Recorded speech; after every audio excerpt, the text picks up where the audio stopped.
All right, good afternoon. So आज हम Vishakha madam के साथ बैठे हैं। आप सबने इसके पहले ग्रामर के कई लेक्चर्स देखे हुए हैं, मैम के साथ भी, मेरे साथ भी, और खुद से भी ग्रामर पढ़ते होंगे, आई एम वेरी श्योर। लेकिन आज हम डिस्कस करने बैठे हैं कि ग्रामर पढ़ना ही क्यों है। सो मैम मेरे साथ आज हैं और हम दोनों मिलकर डिसाइड करने वाले हैं कि आपको ग्रामर पढ़ने की ज़रूरत ही क्या है। यू रिमेंबर हमने पहली क्लास में बातचीत की थी कि is there any need for a grammar in any language. तो हर लैंग्वेज में किसी रूल की ज़रूरत है क्या? आप में से कुछ लोगों ने उस टाइम बोला भी था कि सर भाव समझ जाते हैं तो काम हो जाता है।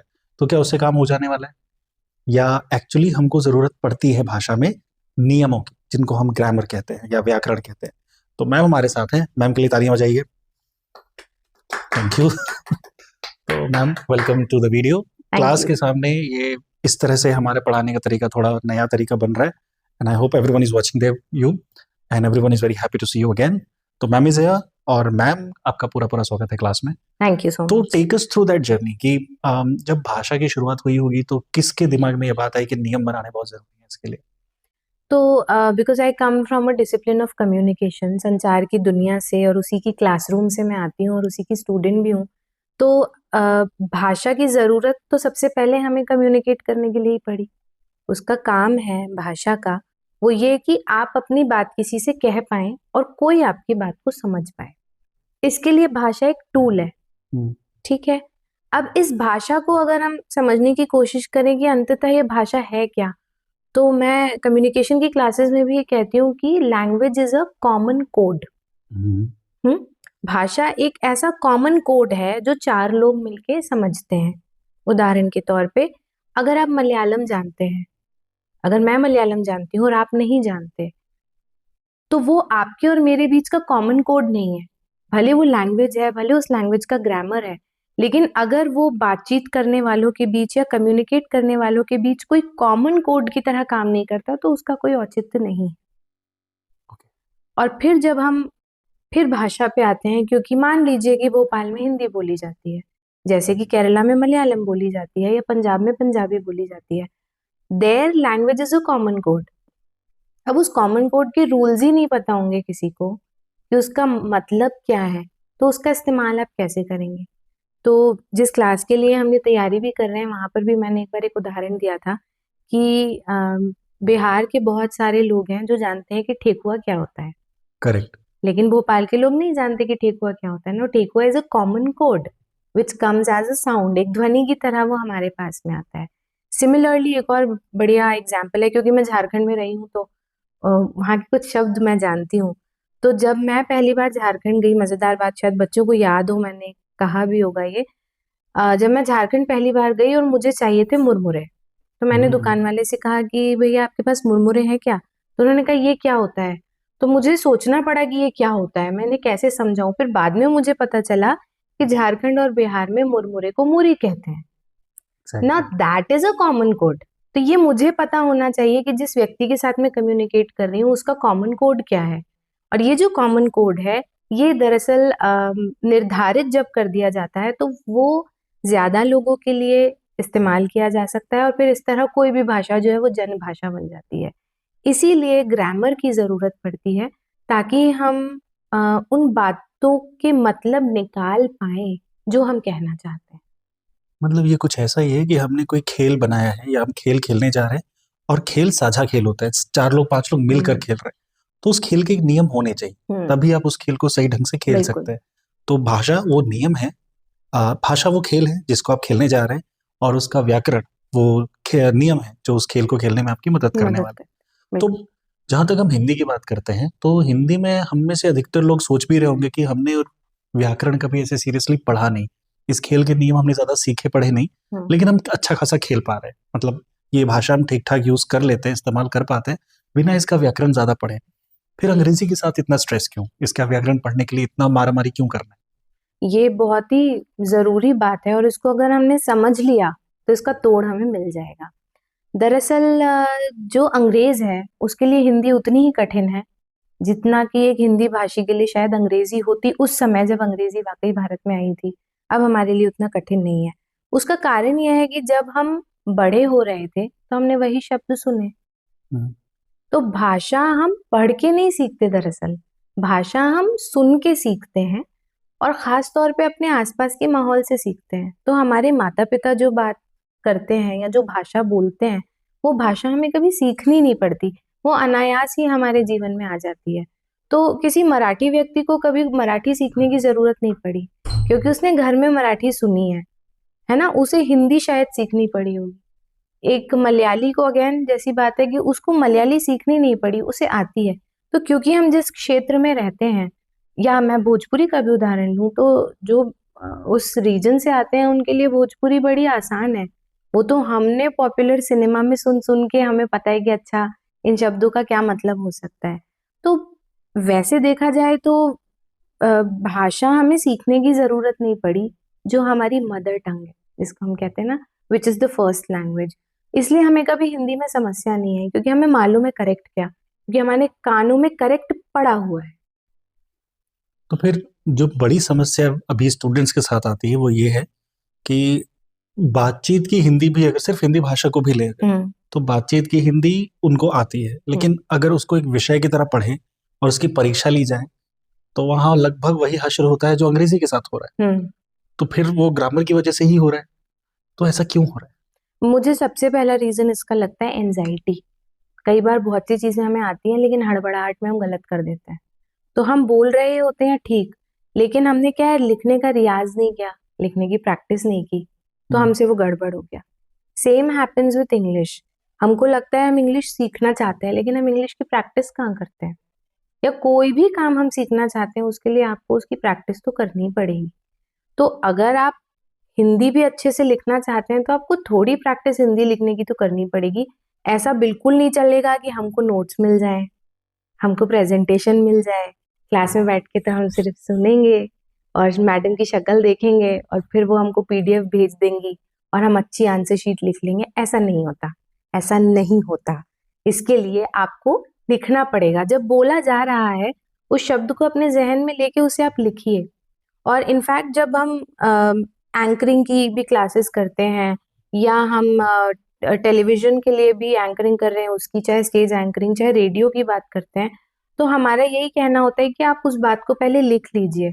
इसीलिए नहीं कि आपको याद करना है, इसीलिए भी नहीं कि आपको देख के हूबहू बोलना है, बल्कि इसीलिए क्योंकि जिन शब्दों को आप सोचते हैं वही शब्द ऑटोमेटिकली आपके मुंह से निकलते हैं, या ऑटोमेटिकली आपके हाथ में भी सध जाते हैं।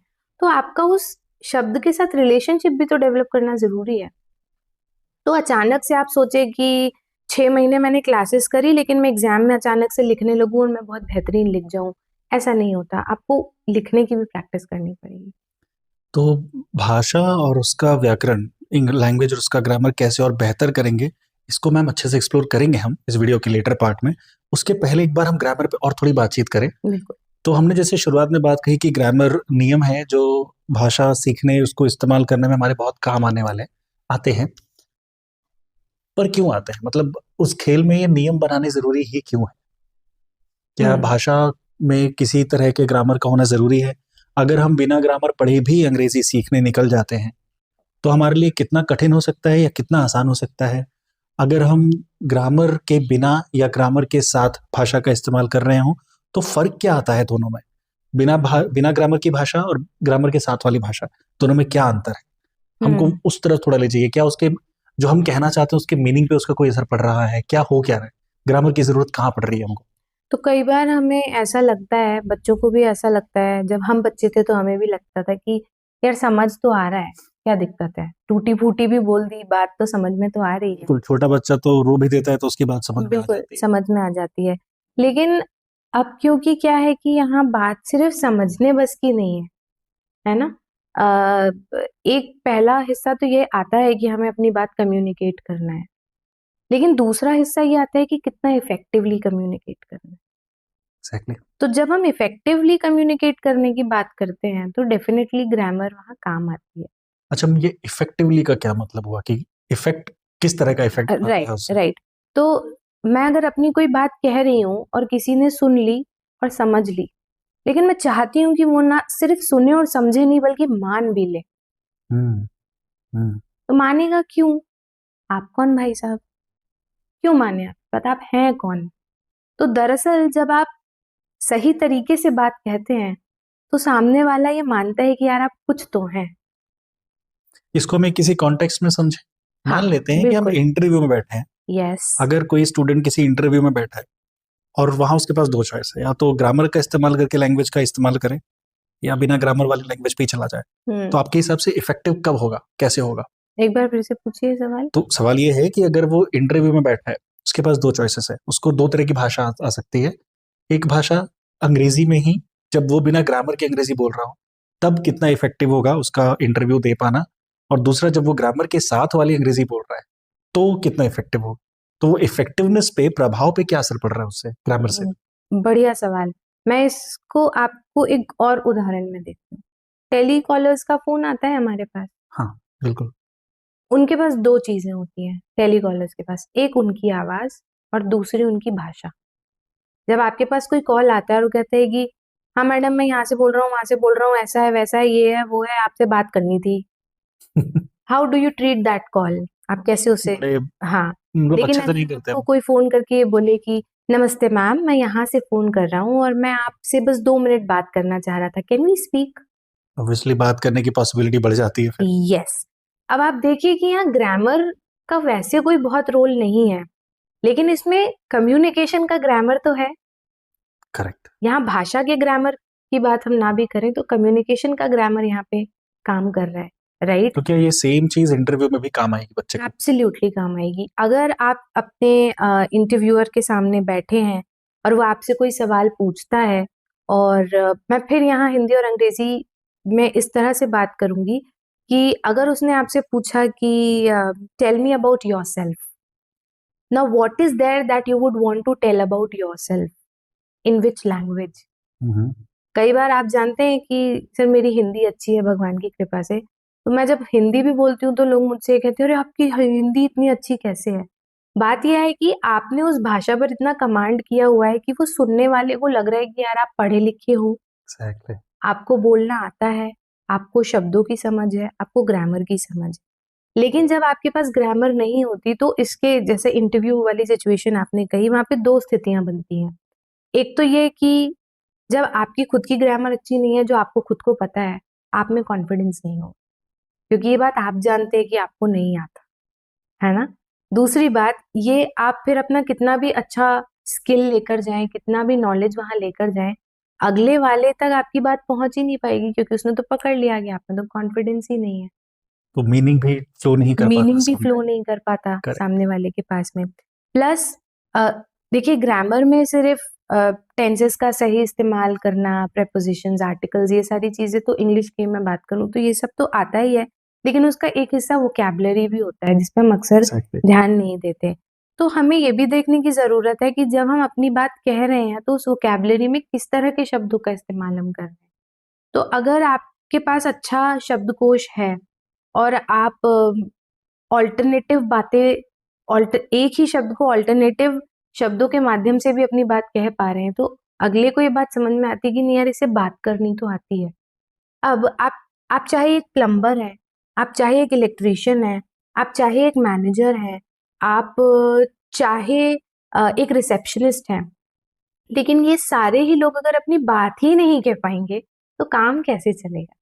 और अपनी बात कह पाने के लिए आपको कॉन्फिडेंस होना जरूरी है, और वो कॉन्फिडेंस डेफिनेटली ग्रामर आपको देती है, वो व्याकरण देता है कि आपको मालूम है। अच्छा, आपने कभी नोट किया है सर, जब हमारे घर में पुताई होती है तो जो पुताई वाला जब हमारे घर आता है तो वो बहुत अच्छे कपड़े पहन के आता है, बिल्कुल। लेकिन जब वो पुताई करने जाता है तो वो अपने वो कपड़े पहनता है जो पेंट से सने हुए होते हैं। This is also grammar sir. ये मैंने बिल्कुल नोटिस किया है, and I am very much excited to know कि कैसे ये ग्रामर है। ये ग्रामर ऐसे है कि उसको मालूम है कि रूल यही है कि मुझे अगर पुताई करने जाना है तो मेरे कपड़े गंदे होंगे, तो मैं उन्हीं कपड़ों को फिर से गंदा करूं जो ऑलरेडी गंदे हैं। करेक्ट। मैं उन अच्छे कपड़ों को क्यों निकालूं? और दूसरी बात, जब पुताई वाला किसी से बात करने जाएगा तो वो अपनी आइडेंटिटी उन पुताई वाले कपड़ों के साथ लेके नहीं जाएगा, क्योंकि अंततः उसे अपने घर से लेके उस वेन्यू तक पहुंचना है, तब वो एक साधारण इंसान है।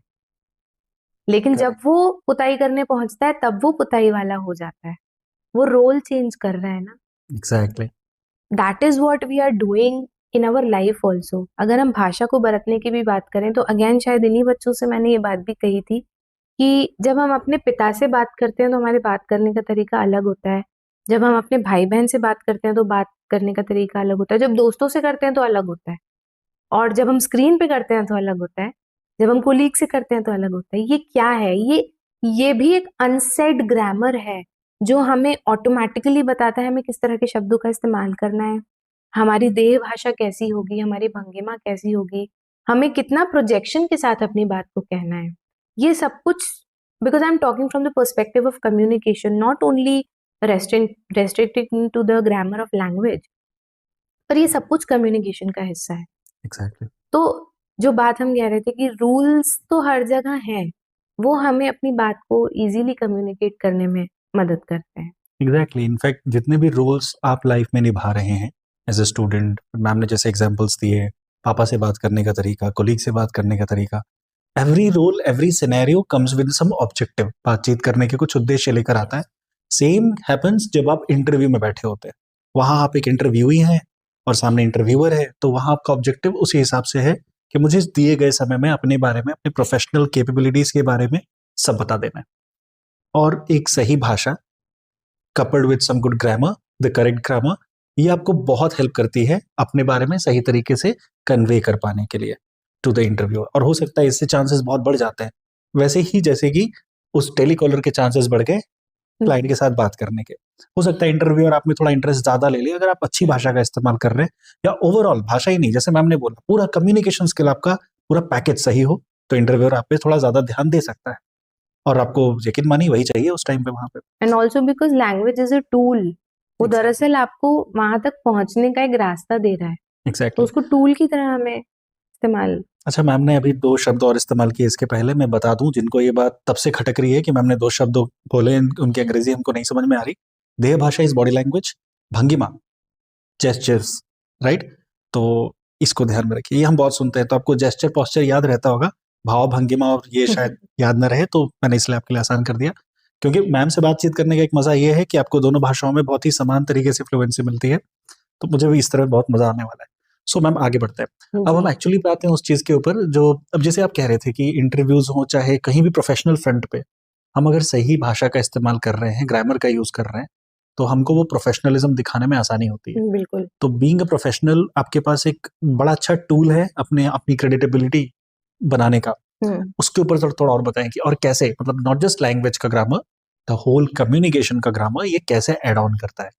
I really like this part is because क्योंकि मैंने भी एज अ प्रोफेशनल हाल ही में बहुत सारी चीजें अपनी लाइफ में एक्सप्लोर करी हैं इन टर्म्स ऑफ प्रोफेशनलिज्म। तो इसको बहुत भाषा से परे एक बार हम इसको ऐसे देखते हैं कि आप जब यूनिवर्सिटी आते हैं तो आप एक खास किस्म का अटायर पहने हुए होते हैं, है ना? अगर आपने यूनिफॉर्म पहना है स्टूडेंट वाला तो ये आइडेंटिफाइड है कि आप स्टूडेंट हैं, राइट? ये क्या है? इट इज एक्चुअली, स्टूडेंट होना भी एक ऑक्यूपेशन है, स्टूडेंट होना भी एक प्रोफेशन है, एग्जैक्टली। राइट? सिमिलरली जैसे मैंने पुताई वाले का एग्जाम्पल आपको दिया, तो वो उसका प्रोफेशन रिफ्लेक्ट करता है, राइट? एक पुलिस वाले का अटायर उसका प्रोफेशन दिखाता है। उसी तरीके से एक भाषा, भाषा ही नहीं कहूंगी बल्कि मैं कहूंगी कि जो वर्बल कम्युनिकेशन है, जो वाचिक संचार का इस्तेमाल हम करते हैं, दरअसल वो भी आपके प्रोफेशन को दर्शाता है। तो कभी भी आपने ये अनुभव किया होगा, सुना भी होगा, स्कूल में टीचर ने डांटा होगा या फिल्मों में आपने देखा होगा, जब कभी कोई गलत भाषा का इस्तेमाल करता है, खराब भाषा का इस्तेमाल करता है, तो हमेशा ये बोला जाता है कि तुम्हारे माँ बाप ने क्या तुम्हें यही सिखाया? Now your language and the words that you use is actually a reflection of your personality. आपके व्यक्तित्व को दिखाती है आपकी भाषा कैसी है। आप अच्छी भाषा का इस्तेमाल करते हैं तो समाज में माना जाता है कि आप सभ्य समाज से हैं। करेक्ट। तो और अगर आप खराब भाषा का इस्तेमाल करते हैं तो आपको लगता है कि यार इनके तो घर का माहौल ऐसा होगा, they do not come from a very good family. तो जितना हमारा देखने में हमारा लुक मैटर करता है, उतना ही जो बोलते हैं ना, ऐसा हम लोग तो स्कूल में मजाक करते थे कि यार शक्ल अच्छी नहीं है, बात तो अच्छी कर लिया करो। हम तो अब भी ये मजाक करते हैं। यस, मैंने शायद इन्हीं बच्चों के साथ ये बात कही भी थी। तो बात अच्छी कर लिया करो का क्या मतलब है, क्योंकि वो कहीं ना कहीं आपकी आइडेंटिटी दिखा रहा है। हम्म। और जब हम कॉलेज से या यूनिवर्सिटी से बाहर निकलते हैं, ग्रेजुएशन करने के बाद जाते हैं, तो दोस्तों बहुत बड़ी दुनिया है, बहुत खुला आसमान है। वहां आपके ऊपर आपके टीचर्स की छत्र छाया नहीं है ना? वहां आप एक्सपोज हो रहे होते हैं एक पूरी दुनिया से, जिसके सामने आपको साबित करना होता है कि आप हैं कौन, हम्म। आपका इस दुनिया में होना जरूरी क्या क्यों है। क्योंकि आपके पेरेंट्स भी यही सोचते हैं ना कि यार अब ग्रेजुएशन हो गया, अब बच्चा नौकरी करेगा, अब यहाँ जाएगा वहां जाएगा। तो वहां तक पहुंचने के लिए आप में जो टैलेंट है, वो टैलेंट आपकी भाषा ही आपको बताएगी। इसीलिए वो सिर्फ और सिर्फ अम, हमारी बात कम्युनिकेट करने तक के लिए नहीं रह जाती भाषा। वो आपके प्रोफेशनल होना, आप में कितने एटिकेट हैं, आप कितने तरीके से अपनी बात को रख सकते हैं, वो भी रिफ्लेक्ट करता है। बिल्कुल। और इसके अलावा ये भी सही है कि अगर आपकी भाषा अच्छी है, जब हमने बोला वाचिक संचार अच्छा है, वर्बल कम्युनिकेशन, तो एक मौका जो मिलना होता है ना, अवसर बिल्कुल। दुनिया में, उसके चांसेस बहुत बढ़ बहुत जाते हैं, बढ़िया। अपॉर्चुनिटीज मिलने के। मैं एक उदाहरण और देना चाहती हूँ। मुझे अभी अभी ऐसा ख्याल आया कि ये बात होना यहाँ पे बहुत जरूरी है सर, हम्म। कि देखिए, दुनिया में जब युद्ध होते हैं तो वो तब होते हैं जब बातें विफल हो जाती है ना? जब बातें फेल हो जाती हैं तभी युद्ध होते हैं। तो युद्ध को बचाने का तरीका भी बात करना ही है। और आप एग्जैक्टली। देखिए कि जब हम सॉफ्ट पावर्स की बात करते हैं या पब्लिक डिप्लोमेसी की बात करते हैं, आप देखिए हर सरकार के पास एक डिप्लोमेट होता है एग्जैक्टली। जो बात करता है। जिसका काम ही है बात कर। यस, इसका अगर आपने नहीं समझी ये चीज कि डिप्लोमेट क्या करता है, जॉन अब्राहम की बड़ी अच्छी फिल्म में जाके देख लो, डिप्लोमेट। Yes yes. और मुझे लगता है ये तो खैर बहुत आगे की बात है, पर इस बात को समझना जरूरी है कि अच्छी बात करने के कितने फायदे हैं। वो एग्जैक्टली। इस दुनिया में युद्ध को रोक सकता है। तो आपका जॉब इंटरव्यू क्या चीज है? और मतलब इसको दोनों परिप्रेक्ष्य में देखिए, दोनों पर्सपेक्टिव से देखिए। एक अच्छी बातचीत के फायदे क्या हो सकते हैं, हम्म। और अच्छी बातचीत नहीं हो रही तो बहुत नुकसान हो सकते हैं, वो नुकसान भी आपको जानने चाहिए। और मैम, युद्ध का आपने माहौल बताया, तो अब बड़े युद्धों की मैं बात नहीं करता, उससे ज्यादा बड़े युद्धों की बात करते हैं। मतलब दो देशों के बीच के युद्ध छोटे मोटे युद्ध हैं। घरों में जो युद्ध होते हैं, हम्म। उन युद्धों में सबसे बड़ा जो आपका हथियार होता है, जहां युद्ध आप बच ही सकते हैं पूरे युद्ध से, वो बातचीत है। बिल्कुल। चाहे आपके घर पे हो रही हो, चाहे दोस्त से हो रही हो, कहीं भी हो रही हो, किसी भी प्रकार का युद्ध है वो अच्छी हम्म, बातचीत से खत्म हो सकता है। बिल्कुल हो सकता हाँ, है। मैं और सुबह ही हार के आया इनफैक्ट, अच्छा, हूँ। तो इनफैक्ट मैंने ये भी देखा, because this is about classroom also, तो मैं बच्चों को again I keep on giving examples घर के ही। तो मैंने ये भी देखा, जो मैंने अपनी सास से सीखा, आपने क्योंकि घर की बात करी, तो मैंने अपनी सास से सीखा है कि कभी थोड़ा मनमुटाव हो भी जाए ना, तो no communication is also a big problem. बिल्कुल। तो कम्युनिकेट करते रहना, वो बहुत सारी प्रॉब्लम का जो है वो आपको सोल्यूशन देता है। तो जैसे घरों की आप एग्जाम्पल दे रहे थे, ये बात बिल्कुल सही है कि घर में एक व्यक्ति होता है जो सिर्फ बात करके बहुत सारी चीजों को सुलझा देता है। भले ही वो कोई बहुत ऐसा बड़ा काम नहीं कर रहा हो, हर बार पेपरबाजी की जरूरत नहीं होती, करेक्ट। लेकिन बात करने से बहुत सारी चीजें जो है सुलझ जाती बट अगेन, अगर आपको वो इंसान बनना है, घर का डिप्लोमेट बनना है, तो हैं। आपकी भाषा अच्छी होनी चाहिए, विच मीन्स अगेन ग्रामर का रोल यहाँ बहुत इंपॉर्टेंट है। क्योंकि भाषा यूज करने के जो नियम होने चाहिए वो बहुत सही होने चाहिए। और अगर वो आपने कमांड कर लिया, तो आप बातचीत अच्छी कर पाएंगे, आप अपनी अपने मैसेज में मीनिंग ऐड कर पाएंगे, अपनी क्रेडिटेबिलिटी बना पाएंगे, अपना प्रोफेशनलिज्म दिखा पाएंगे, और ओवरऑल जो पर्सनैलिटी आप बनने की उम्मीद कर रहे हैं, अपने बारे में आप जैसा सोच पा रहे हैं, वो आप अचीव कर पाएंगे। सो मैम, अब हम ऑलमोस्ट एंड की तरफ हैं। बिफोर दैट, आपकी तरफ से कोई टिप्स, अगर कोई इसको विषय की तरह ही पढ़ रहा है अभी, ग्रामर को, जैसे हमारे सारे स्टूडेंट ग्रामर को एज अ सब्जेक्ट पढ़ रहे हैं, पूरा कम्युनिकेशन ही एज अ सब्जेक्ट की तरह वो पढ़ रहे हैं, तो कुछ हेल्प आप करेंगे इनको सिखाने में, कि कुछ टिप्स अपनी तरफ से दें कि अगर आपको ग्रामर सीखना है outside the book, hmm. Normal, जैसे आपने बोला हिंदी हमको इसलिए अच्छी आती है क्योंकि हम सुनते हैं, हमारे हम्म। माहौल में है, अंग्रेजी नहीं है, तो कैसे बनाएं, हम्म। कैसे ग्रामर हम सीखें बिना किताबों के, बिना वो subject plus verb plus ING, ये बिल्कुल। फॉर्मूले के अलावा हम कैसे ग्रामर अच्छी कर सकते हैं? ठीक। तो इसके लिए सबसे पहले तो आपका ऑब्जर्वेशन बहुत स्ट्रांग होना चाहिए। और एटलीस्ट अगर आप स्टूडेंट हैं तो हम ये मान के चलते हैं कि आपका ऑब्जर्वेशन स्ट्रांग होगा ही, राइट? और अगर नहीं है तो ऑब्जर्वेशन को स्ट्रांग कर लें। मुझे ऐसा लगता है कि जैसे मैंने भाषा सीखी, मैं ये भी आपको बता दूं कि अंग्रेजी मुझे भी कोई बहुत ऐसे नहीं आती थी, और मुझे वर्ब प्लस आईएनजी ये सब कभी समझ मुझे भी नहीं आया, लेकिन मैंने बहुत सारा पढ़ा, तो टू बी वेरी ऑनेस्ट।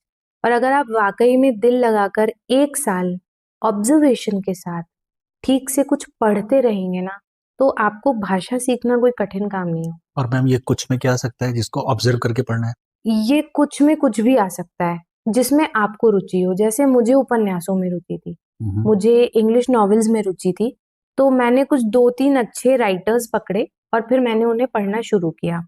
अब वो इस पर भी निर्भर करता है कि आपको कौन सा विषय इंटरेस्ट करता है। मुझे तो नॉवेल्स अच्छी लगती थी, मुझे जादू बहुत आकर्षित करता है, तो मैंने पाउलो कोएल्हो के अल्केमिस्ट से जो है वो अपना ध्यान ऑब्जर्व करना ज्यादा शुरू किया। और मैम ये आपने कब शुरू किया था? आपकी उम्र क्या रही होगी तब? अ, काफी आगे निकल चुकी थी। This was after school. This after was school after मतलब स्कूल। कॉलेज में आए थे? यस, आपकी वाली एज है लगभग लगभग। बिल्कुल बिल्कुल। और मैं सच बता रही हूँ, मैं इंग्लिश मीडियम स्कूल से पढ़ी हूँ, लेकिन 12th तक I was not at all confident in talking in English. घर घर की कहानी। बिल्कुल भी मुझे कॉन्फिडेंस नहीं था। लेकिन उसके बाद भी सर मुझे समय लगा, ऐसा नहीं है कि नहीं लगा।